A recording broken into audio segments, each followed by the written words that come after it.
Hello दोस्तों। तो मैं हूं आप सबकी होस्ट पूर्णिमा पंडित और स्वागत है आप सबका आपके अपने YouTube channel IGNOU IQ Hindi पे। तो आज के इस वीडियो लेक्चर में हम बात करने वाले हैं हमारे सब्जेक्ट कोड BHDAE 182 के इकाई 9 जो कि हमारा आखिरी चैप्टर है जिसका नाम क्या है, संप्रेषण कौशल यानी कम्युनिकेशन स्किल्स। ये हमारा आखिरी चैप्टर होगा। इसके बाद हम लोग इंपॉर्टेंट क्वेश्चन डिस्कस करेंगे। एग्जाम के पहले जब BHDAE 182 का एग्जाम होगा उससे एक दिन पहले जो गैपिंग मिला है उसमें हम इंपॉर्टेंट क्वेश्चंस लाइव डिस्कस करेंगे। तो चलिए बिना किसी देरी के हम इस आखिरी चैप्टर को खत्म करते हैं जो कि है हमारा संप्रेषण कौशल, जिसमें हमारा जो पहला टॉपिक है वो है भाषा और संप्रेषण। तो भाषा और संप्रेषण है क्या? तो भाषा क्या है? भाषा संप्रेषण का मूल आधार है। भाषा वह साधन है जिसके द्वारा मनुष्य या व्यक्ति अपने आचारों का, विचारों का या भावों का आदान प्रदान करता है, अभिव्यक्ति करता है या एक दूसरे को प्रकट करता है। तो मूल रूप से अगर हम भाषा को बोले तो भाषा क्या है? भाषा वह साधन है जिसके माध्यम से एक व्यक्ति, एक मनुष्य अपने विचारों का, अपने भावों का आदान प्रदान करता है।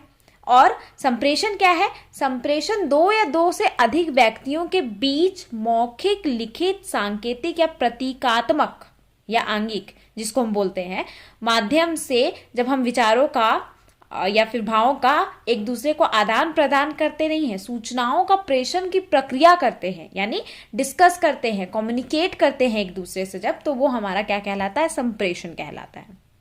तो भाषा क्या है? भाषा संप्रेषण का मूल आधार है। जो हम संप्रेषण करते हैं, संप्रेषण का जो हमारा माध्यम बनता है वो हमारा भाषा बनता है। जैसे मैं अभी आपको ये चैप्टर का नॉलेज दे रही हूँ, आपसे कम्युनिकेट कर रही हूँ, तो किसके माध्यम से कर रही हूँ? भाषा के माध्यम से कर रही हूँ। मैं भाषा जो बोल रही हूँ उससे आप समझ रहे हो, तो ये क्या है? हमारा संप्रेषण में एक भाषा मददगार साबित हो रहा है। अब जैसे हम लोग इससे पिछले चैप्टर में पढ़े थे कि किसी भी संप्रेषण को पूर्ण बनाने के लिए हमें क्या चाहिए? दो चीजें चाहिए होती हैं। क्या? पहला वक्ता और दूसरा श्रोता। और वक्ता कौन था? वक्ता मैं थी, सेंडर। जो सेंडर होते हैं वो कौन होते हैं? वक्ता। और श्रोता कौन है? रिसीवर। यहाँ पे जो मैं समझा रही हूँ आपको, यहाँ पे वक्ता कौन हो गई? मैं। और आप हो गए श्रोता।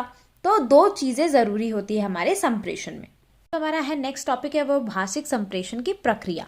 तो भाषिक संप्रेषण की प्रक्रिया क्या है? दो चीजें जैसे मैं बोली कि इंपॉर्टेंट है, पहला वक्ता और दूसरा श्रोता। तो किसी भी संप्रेषण को सफल बनाने के लिए हमारा वक्ता और श्रोता का होना अनिवार्य है। जब एक प्रेषक यानी सेंडर, प्रेषिती यानी रिसीवर को जब संदेश भेजता है तो उसमें क्या होता है? नियम फॉलो होते हैं।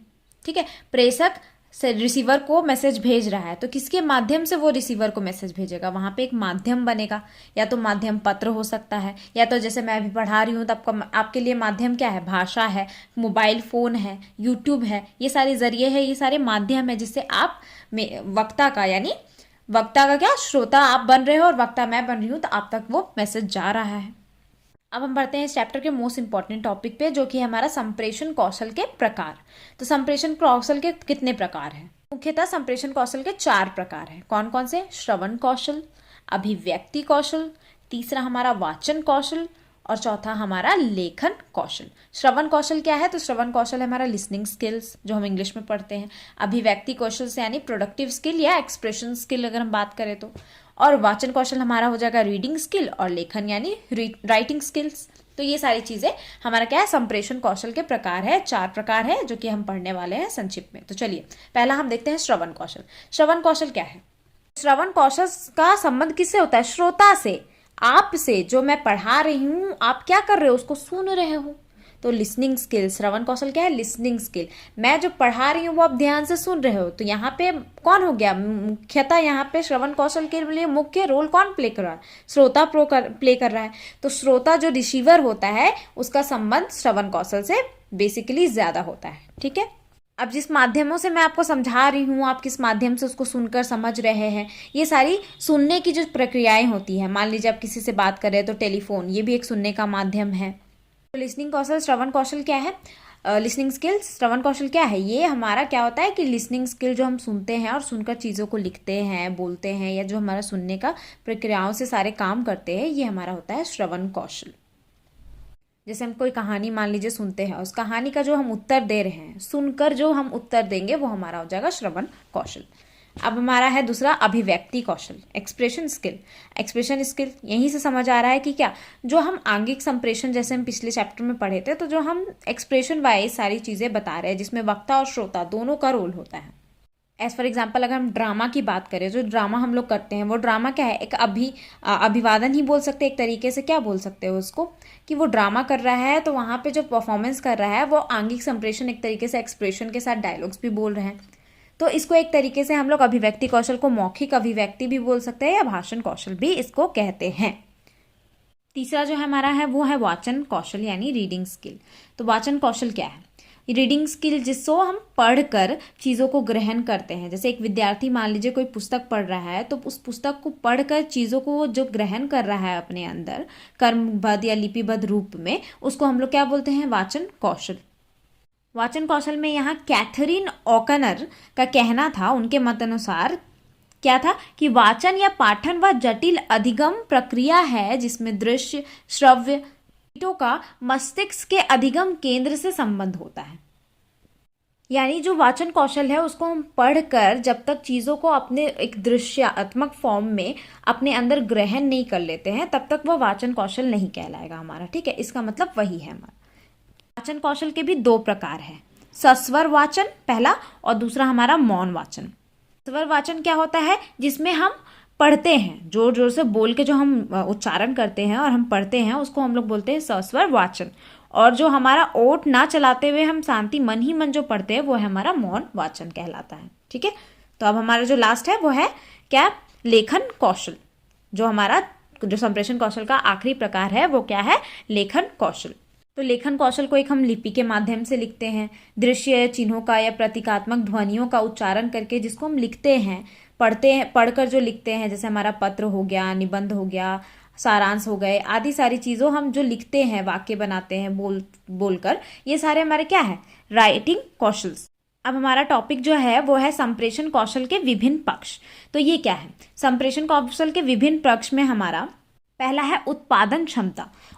उत्पादन क्षमता क्या है कि अगर हम कोई बुक पढ़ रहे हैं, जिस बुक में अगर मान लीजिए कोई नया वाक्य देखे, नया शब्द देखे जो हमें नहीं आता हो, वो हम वहाँ से सीखें और उसको सीख कर हम अपने में जब उसको अपने लेखन में या बोलने में यूज़ करते हैं तो वो हमारा है उत्पादन क्षमता। दूसरा है हमारा यादृच्छिकता। तो यादृच्छिकता क्या है, जो सामने जो समझने के लिए और समझाने के लिए हम लोग रैंडमली मान लीजिए कोई एग्जाम्पल लेके बोल देते हैं। टीचर अगर पढ़ा रहे हैं, मैं आपको पढ़ा रही हूँ तो रैंडमली मैं बोली कि आप एक गिलास पानी मांग रहे हो, तो एक गिलास पानी को इशारा करके हम मांग रहे हैं, उसको एग्जाम्पल में आपको बताई। तो ये क्या है, रैंडमली जो हम एग्जाम्पल सेट कर देते हैं, भाषा का प्रयोग करते हैं या वर्ड का प्रयोग कर देते हैं, उसको हम लोग बोलते हैं यादृच्छिकता। ठीक है, तीसरा हमारा है व्यवहारिकता।